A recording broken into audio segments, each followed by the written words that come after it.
atrair as pessoas, pode até abrir portas para o Evangelho, mas o milagre não é o Evangelho.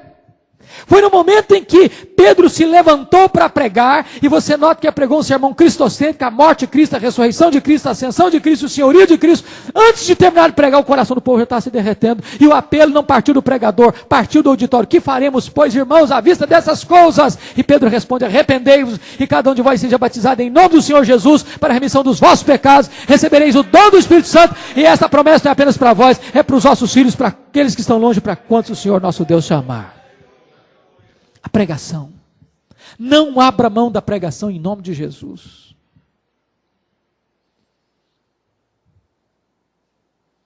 Quais são as vantagens da pregação expositiva?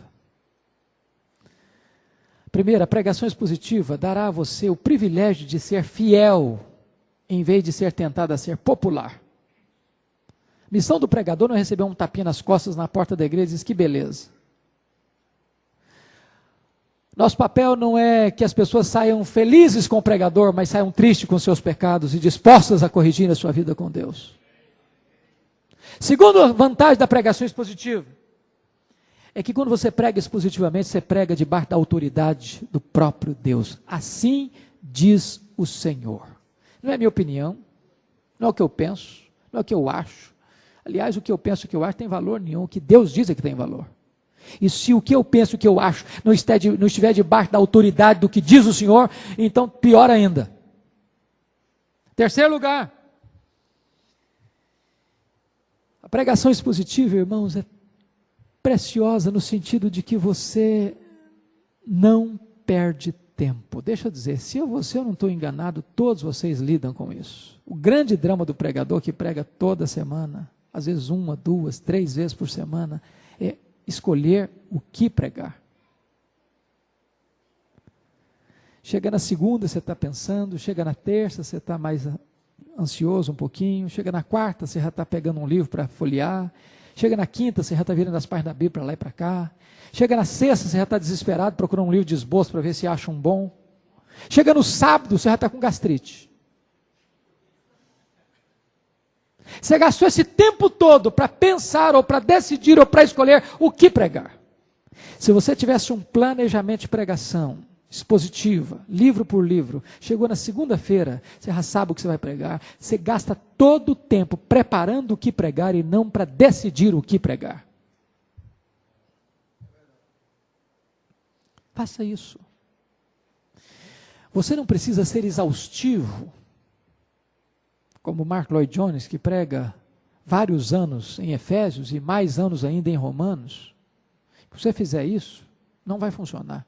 Deus só fez um Mark Lloyd Jones, não fez tantos. Ele pegou aquele e jogou a forma fora. Mas pega um texto mais simples, um livro menor. Começa sempre com um livro menor. Faça um planejamento.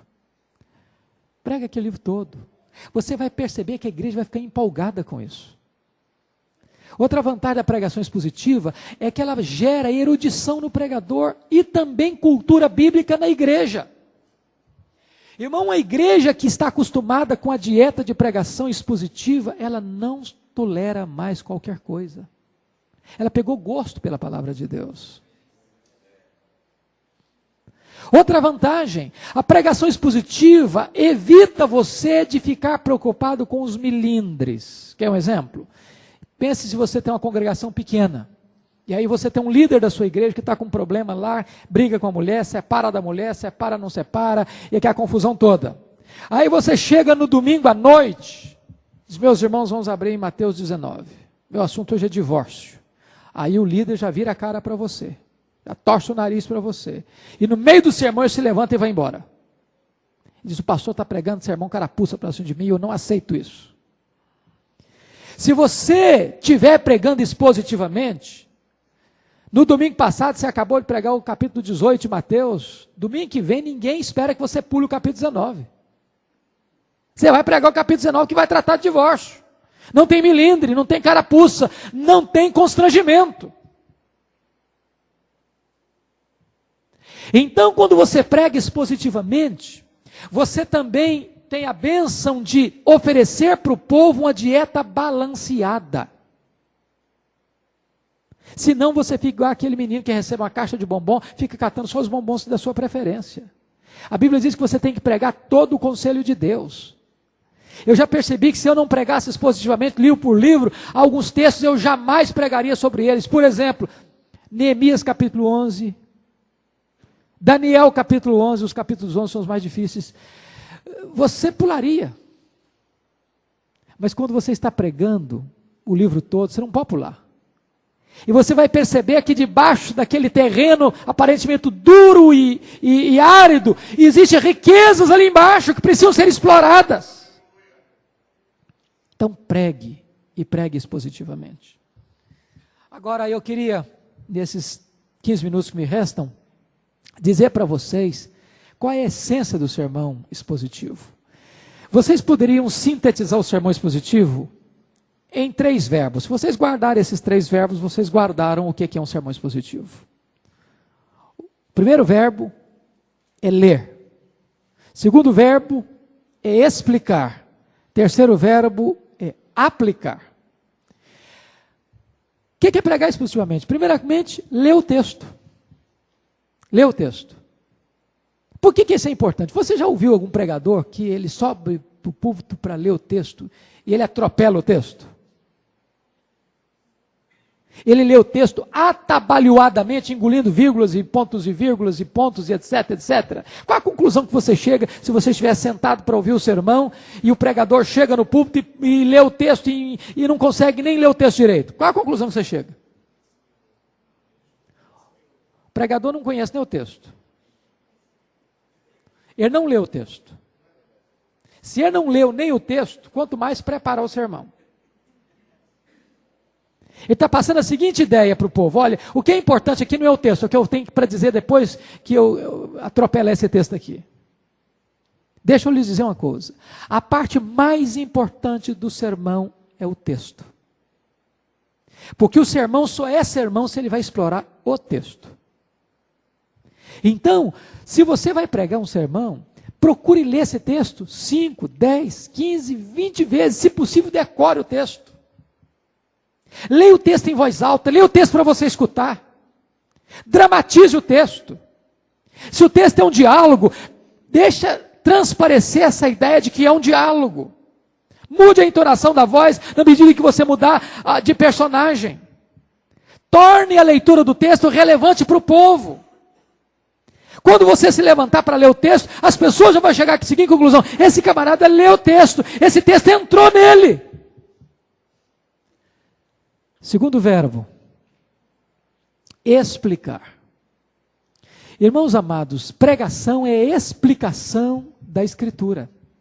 É abrir a Escritura e explicar o que está lá. E aí nós temos uma palavra técnica que vocês conhecem, que é a exegese. Exegese, vendo do prefixo ex, é tirar aquilo que está lá. Tirar para fora. Então, é diferente de exegese. O que é exegese? A preposição eis é introduzir. Tem muito pregador que, em vez de fazer uma exegese, ele faz uma exegese do texto. Ou seja, ele impõe ao texto o que o texto não está dizendo. Não é essa a função do pregador. A função do pregador é ir para o texto e perguntar: o que é que esse texto quer dizer? É abrir o texto, é explicar o texto, é aclarar o texto, é interpretar o texto. Sabe por quê? A missão do pregador é tornar a palavra de Deus clara para as pessoas. É abrir a cortina e mostrar com clareza o que Deus está ensinando. E aí vem o terceiro verbo, que é aplicar o texto. Vamos entender isso. O Dr. John Stott escreveu um livro maravilhoso, que ainda não está em português, Entre Dois Mundos. E ele diz que o sermão é um evento entre dois mundos: o texto antigo e o ouvinte contemporâneo. Ou seja, o sermão tem que ter conexão entre o texto